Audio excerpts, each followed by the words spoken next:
Olha, será que as ações do Banco do Brasil vão cair ainda mais, chegando no patamar dos R$16? Porque o que a gente vem vendo do começo do ano para cá é uma ação que chegou a custar praticamente 29, quase R$30 em maio desse ano para os atuais 21. A gente já tá falando de uma queda de mais de 26%. Tudo isso aconteceu depois da primeira divulgação do resultado que o banco fez nesse ano. E aí fica a pergunta, será que no meio desse pessimismo todo tem uma oportunidade que pouca gente tá vendo? Ou será que a cotação vai continuar caindo pra caramba nos próximos meses?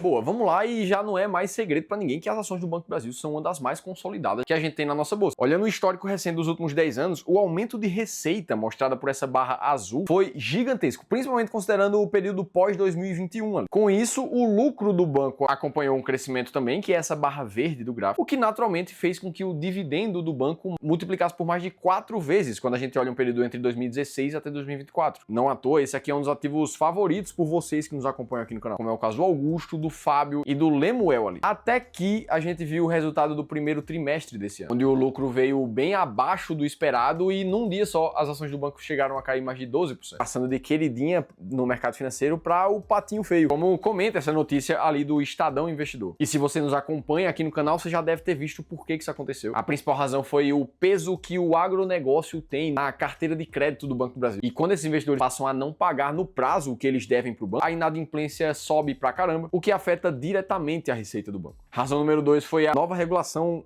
4966 que o Conselho Monetário Nacional do Brasil soltou, onde eu te expliquei em detalhes ainda mais aprofundados num outro vídeo que eu também falei sobre o Banco do Brasil, que eu vou deixar aqui do lado para você acompanhar. Mas o fato é que o aumento das dívidas do estágio 3 afetaram demais a receita do Banco do Brasil no início desse ano, por causa dessa nova regulamentação. E a razão número 3, em geral, é que a inadimplência do banco vem crescendo pra caramba quando a gente olha o começo do ano de 2024 até aqui, onde o próprio agro saiu de uma inadimplência de 90 dias de cerca de 1% para mais de 3% nesse momento. E a inadimplência geral do banco já toca os 4% nesse momento. E essas aqui são um pouco das razões que explicam a gente ter visto uma queda forte, principalmente no dia em que o resultado do Banco do Brasil saiu. A ação chegou a cair 15% ali nos dias em torno do resultado. Agora, dali para frente, as ações continuaram caindo em um movimento que a gente vê continuando até hoje.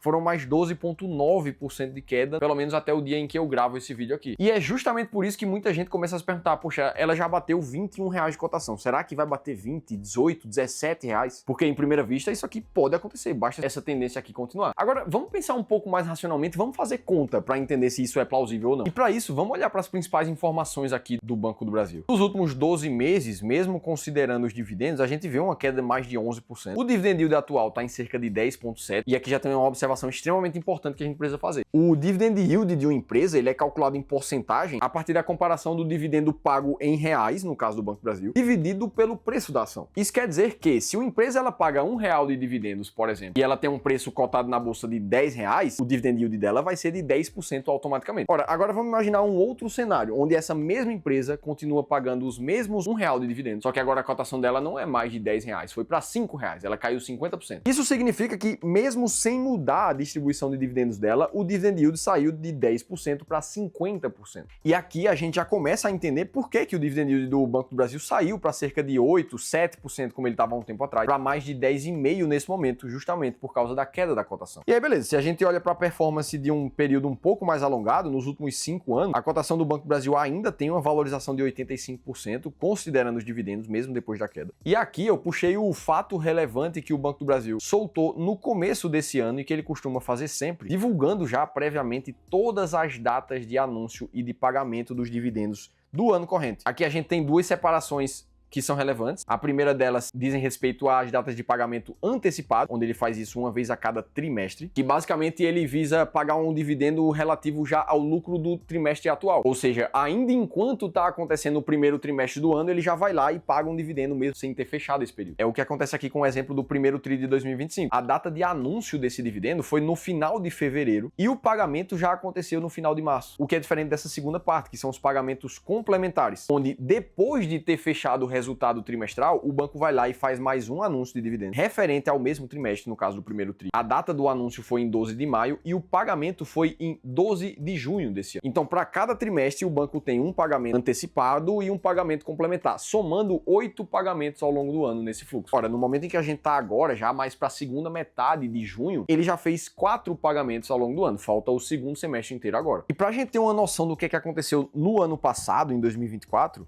a gente pode voltar aqui um pouco no tempo e ver quanto foi em reais os fluxos de pagamentos do segundo semestre de 2024. E se a gente soma todos esses valores referentes ao segundo trimestre, a gente vai ter algo parecido como R$1,30 de distribuição. E é claro que o cenário de 2024 é diferente do cenário de 2025, mas a gente consegue ter uma aproximação do que é que pode estar vindo pela frente de pagamento de dividendos nesse ano também. E aí, beleza, vamos imaginar agora que por causa do menor lucro que o banco teve, ele vai pagar no segundo semestre não R$1,30 por ação, mas ele vai pagar mais ou menos uns 90 centavos. Então, a gente estaria falando que, somados aos R$1,05 que ele já distribuiu em 2025, o banco pagaria ali para os seus acionistas algo próximo a R$1,95 no final do ano. Beleza, isso aqui seria a distribuição de dividendos. O que é que isso tem a ver, Felipe, com a cotação que vai cair ou não do Banco do Brasil? Ora, vamos imaginar o cenário onde o dividend yield atual já está em 10,7% nos últimos 12 meses para o banco. Se a gente pega essa cotação atual, que está em R$21,71, e a gente considera um pagamento estimado, como a gente falou aqui, de R$1,95, a gente está falando que o banco ia bater um dividend yield próximo a 9% ao ano, que é algo muito parecido com o que ele ficou ano passado, antes da cotação ter essa queda mais forte. Agora, vamos imaginar o que é que aconteceria caso o banco continuasse pagando esse mesmo R$1,95 por ação, mas se agora a cotação tivesse caído ainda mais, batendo cerca de R$17. Ora, nesse cenário, então, o dividend yield do Banco do Brasil ia voltar para cerca de 11,5%, algo mais alto do que ele já está registrando nesse momento. Ou seja, baseado nisso, a gente começa a perceber que o mercado ele busca um dividend yield justo para uma empresa. Se a gente viu essa cotação de R$21 começar a se firmar nesse momento, isso quer dizer que uma expectativa de um dividend yield aproximadamente de 8 a 9% para esse ano seria algo que o mercado estaria enxergando como justo. Ora, e é baseado nessa linha de raciocínio que se tornaria muito difícil a cotação cair para R$16, R$17, R$15, caso a gente não visse nenhum outro reajuste para baixo do lucro esperado do Banco do Brasil. Não faria sentido racional um dividendo de uma empresa continuar tão alto assim, porque isso naturalmente atrairia pressão de compra para os investidores, o que faria com que o preço se ajustasse para cima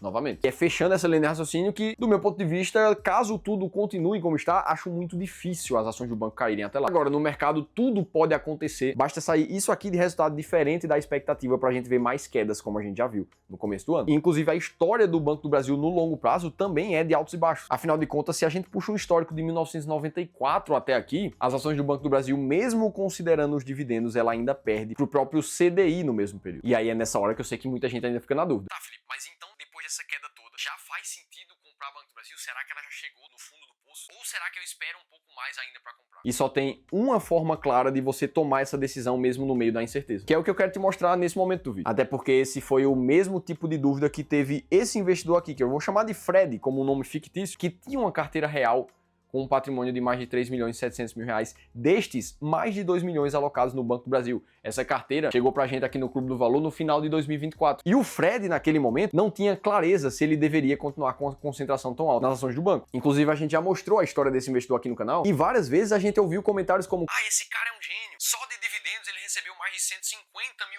no ano passado. A estratégia tá ótima, é só seguir investindo assim. Até que investidores como o Fred, com uma concentração muito grande em uma empresa somente, viram seu patrimônio cair praticamente 30%, como foi o caso no Banco do Brasil. E é justamente nessa hora que investidores como o Fred não têm clareza exata do que é que ele tem que fazer. Será que ele vende boa parte da posição para evitar que caia ainda mais e o patrimônio dele ainda se desvalorize? Ou será que é hora de aumentar ainda mais a concentração? Todas essas dúvidas são fruto de uma falta de clareza por trás das estratégias dos investidores. E foi justamente aí que a gente apresentou ao Fred o que a gente chama de sistema de alocação estratégica. A única forma comprovada de você sempre saber o que comprar e o que vender na tua carteira de investimento. Hoje a carteira do Fred está muito mais bem balanceada e segue fiel aos princípios já comprovados ao longo de décadas no mercado financeiro. A mesma estratégia que a gente apresentou ao Fred, a gente também pode te apresentar de forma individualizada. Para você participar de uma sessão de consultoria como essa, é completamente gratuito. A única coisa que você precisa fazer é ler esse QR Code que está aparecendo aqui na tela ou clicar no segundo link da descrição do vídeo. Dito isso, como é que a gente toma decisão decisões mesmo no meio da incerteza, como é o caso do Banco do Brasil. Só tem um caminho. A gente precisa de critérios claros, de uma estratégia clara. E como eu sei que a maioria das pessoas que olha para o Banco do Brasil está olhando muito mais para o fluxo de distribuição de dividendos, vamos usar a nossa estratégia chamada máquina de dividendos, que seleciona as 10 empresas que mais distribuem proventos aqui no Brasil e que conta com critérios extremamente claros para selecionar essas empresas. E só existe uma razão para escolher esses critérios para investir. Uma estratégia como essa teve uma performance 4 vezes maior do que o próprio índice Bovespa no mesmo período. Ora, em termos de dividendos, essa curva vem sendo crescente ao longo do tempo. Quando a gente olha para o lucro líquido da companhia, a gente vê uma trajetória crescente ao longo dos últimos anos. 2024, inclusive, foi o recorde de lucro do banco. E o payout da empresa está em cerca de 80%, demonstrando que sim, ela mantém uma prioridade na distribuição de dividendos para o acionista nesse momento. Por último, quando a gente vai olhar para a média ponderada dos dividendos do Banco do Brasil nos últimos 3 anos, a gente encontra um número de mais de 10% ao ano, colocando ela facilmente dentro das 10 maiores pagadoras de dividendos da Bolsa, o que significa que, para quem está montando uma carteira com essa estratégia nesse momento, o Banco do Brasil entraria. Inclusive, se você quiser conhecer mais detalhes da máquina de dividendos e 7 outras empresas que também estão junto com ela dentro das 10 maiores pagadoras da Bolsa, aí eu te convido a baixar um e-book gratuito que a nossa equipe escreveu, te contando tudo isso e que vai estar disponível para download gratuitamente aqui em cima, no link que eu vou deixar ou no segundo da descrição do vídeo. Ah, Felipe, então quer dizer que você acredita no Banco do Brasil e que essa é uma empresa para comprar e nunca mais vender? Absolutamente não. Essa estratégia é clara porque caso os critérios deixem de ser satisfeitos pelo Banco do Brasil no ano que vem, ela simplesmente vai sair da estratégia para dar a entrada de uma outra melhor no lugar. Esse é o tipo de atitude que faz a diferença na tua rentabilidade no longo prazo. E se você chegou até aqui e quer saber como é que você pode chegar até a dobrar o teu potencial de retorno no longo prazo, sem precisar correr riscos desnecessários, aí eu preciso te convidar para uma aula gratuita que vai acontecer já na próxima terça-feira às 19 horas, onde o Ramiro Gomes Ferreira, meu sócio e fundador do Clube do Valor, vai te mostrar as 3 alterações que você precisa fazer na tua carteira para ver resultados muito mais positivos nos teus investimentos no longo prazo. Para você se inscrever, eu vou deixar um link gratuito aqui embaixo. Então, sim, o Banco do Brasil vem caindo pra caramba. Caso o cenário piore ainda mais, ele pode continuar numa trajetória de queda, mas existe uma forma muito clara de você tomar uma decisão no meio disso tudo. E para você continuar assistindo os nossos vídeos aqui no canal, eu vou deixar um outro vídeo bem similar a esse. Eu vou estar te esperando no próximo conteúdo.